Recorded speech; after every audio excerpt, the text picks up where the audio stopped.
Thank you very much, David. There you go. Yeah, thank you, Dave and Louise and Julie for putting this together. It's a fantastic opportunity to have a sequence of discussions, and delighted that I'm following Hassan, because I think what I'm going to say is very similar with a different slant around the technology. So I was going to kick off by asking a couple of questions, which I think we can do using the Zoom poll, which we can launch. And then I'll share my slides. There you go. So the first question is, do I use additional technology in online meetings? Or I use it's a statement, so you can say always, often, sometimes, or never. And we're talking beyond the AV, the Zoom or MS Teams or whatever. Okay, excellent. Very good. Okay. Just waiting for the last few. Delighted to see never.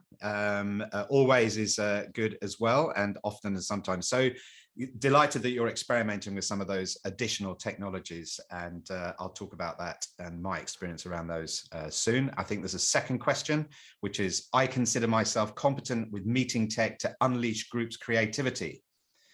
And I think that's a yes, no. So sorry, tech wizard, competent, still nervous, still a technophobe.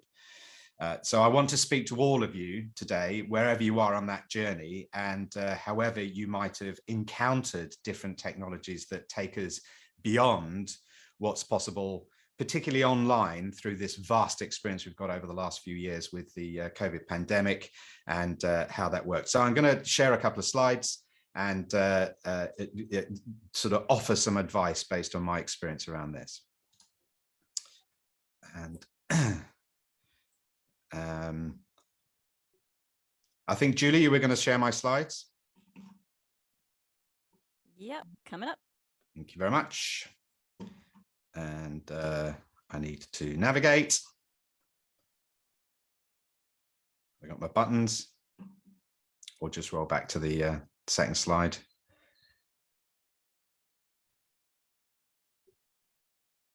I just reflect, I always, well, more often than not use work with a event producer.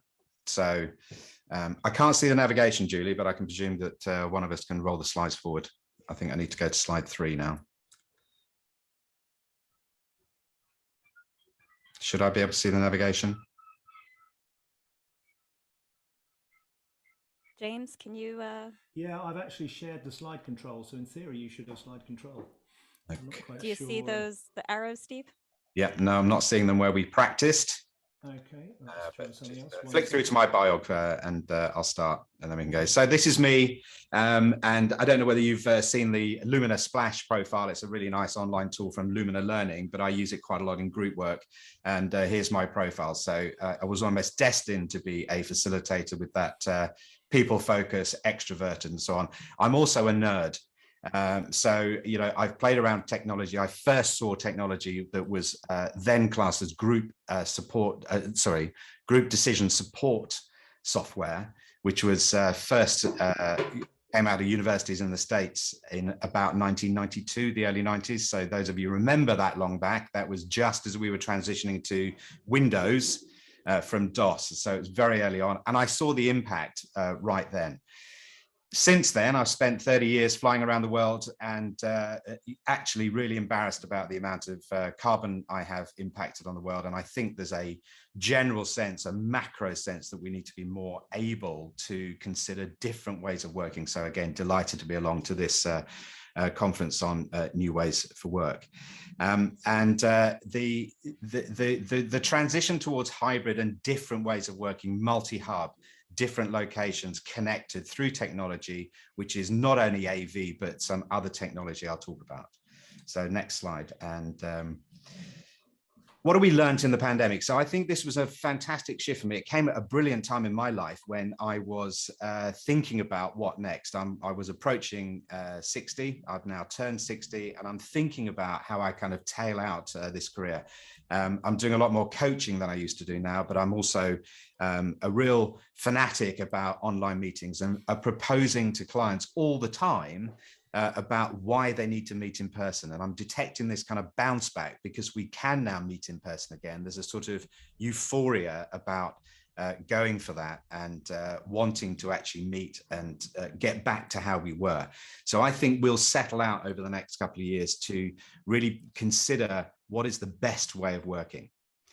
The other two things I noticed was that within weeks of the first lockdown here in the UK and some, across the world, that technophobes just had to, because they were forced to learn about new technologies and get their heads around it. And some of those opinions about why I can't use technology just melted away. And I was really delighted with the way that organizations started asking much better questions about how to work. So moving on. The new approach. So 2 or 3 techniques from this, and I'll be delighted in chat if you pick up on any of these you want me to talk about further or ask some questions about it. But I more often than not now use asynchronous approach. So launching questions and an online dialogue in a technology way before the event, something like 10 days, 2 weeks, to really warm people up and give me as the facilitator an idea about what the key issues are, what the key elements, the topics for discussion. I'm delighted that people are recognizing facilitation as a profession and a skill set and looking at how they can improve their ability to manage, whether it's an internal meeting or a large conference. So noticing how facilitation plays a really important part in the quality of meetings that you can run and therefore the quality of outcomes. I would like to challenge about socializing and building relationships being easier online. I've got a number of clients now that I've perhaps done 35, 40 webinars with over the last 3-4 years. And I feel I have a really close personal relationship with those people, but we've never met. And I just want you to reflect on those relationships that you now have because of the intensity of the online work in the last few years. And recognize that actually you would count some of those people as close personal friends, even though they're clients and you've never physically met. And just to underline that again, I think what we're doing in our industry is really shifting towards being more conscious about our environmental impact, the impact of 200 people being in a hotel and flying into a foreign location and being there for days and food and everything else. It has a huge impact in terms of carbon, and we need to be more responsible about that. And then just personally, the convenience of productivity, being at home, being, 5 minutes away from the kitchen, or, a few minutes away from the kitchen, I haven't got that big a house, at the end of the day is a real shift for me, because what I was really struggling with was all the travel I was doing, whether it's driving or train or flying. Okay, move on. So I want to next talk about the new habits, and just to summarize those, getting people working online before an event is really important through platforms and everything else. And as Hassan was saying, drawing out opinions and the wide range of perspective is incredibly useful as a facilitator, so you know what you're walking into. Multi-channel comms, we've got chat here, we've got the poll, but I think there are additional ways we can add, and some of those technologies that are now out there provide us with different ways of communicating, collaborating and working, and giving people the opportunity to use the channel that they are most comfortable with, whether that be, say, an anonymous online forum, to voice their opinion, gives them safety to then discuss that issue, because they can see that other people have a similar opinion. And I absolutely salute Hassan for asking those really controversial questions about God and so on, because that will polarize, but also give people to actually state their opinion and practice how that feels. Webinars have replaced annual events with a number of clients, because early days when we were cancelling events, I said, well, why don't we do a webinar? And that's turned into a series. I've done, again, 30, 40 webinars for people like the Safeguarding Children's and Vulnerable Adult Safeguarding teams in the UK. So we regularly get 200, 250 people on a 75-minute webinar every month. I want to talk about how we build serendipity in. So how we really give voice to all those opinions and perspectives and ideas, the creativity that people have, that perhaps, isn't the best way of allowing that isn't through the chat on Zoom. There are better tools and other ways of doing it. when I'm launching an event and when I'm working with people, I've shifted the tone of my communications so that they don't feel a burden in having to get into a topic and spend time online and sharing their views. They are concerned about being left out, so their voice isn't included in that mix. So the communications are really important about how you encourage people to participate. And to help those with the technophobes, I always now offer what I call a connection clinic. So any speaker presenter, as Julie provided for this session today, the opportunity to get online, try the technology, work out what the contingencies are, and just make sure people are comfortable with connecting. So that doesn't become part of the mix, that they're not worried about, will I be able to connect, and will I be able to see everybody, and so on. So getting familiar with the technology is really important. And I've also noticed that people I've been waved at by a courier now, but I can't do it, at the front door. So I want to encourage people just to explore and experiment with what additional technologies are out there. There's been a huge expanse of technologies around that help with very specific things and very generic things. So it's worth looking into these, and I'm going to show you some of those and offer you the opportunity of thinking about it. So I'm going to move on. The challenge is, if you pick 3 of the technologies to master, my personal favorites are XLEAP, which is an online decision support tool, Miro, which gives you that sort of visual, and whiteboard. So I'll come back to those in a minute. Next slide, please. So this map is meant to be confusing. I've been so challenged by people, particularly in the online world, saying, oh, by the way, we want you to facilitate this event and we're going to use Slido, or we're going to use Teams, or we're going to whatever. And I kind of react to that by saying, look, you're hiring me to facilitate and plan and design your event. Why don't you leave those decisions to me? Because I'm going from what the group need, and will provide the right platforms, the right technologies to support that. So, when you challenge people and say, well, why Slido? They say, oh, a mate of mine used it last week, said it was great, so I want to use it.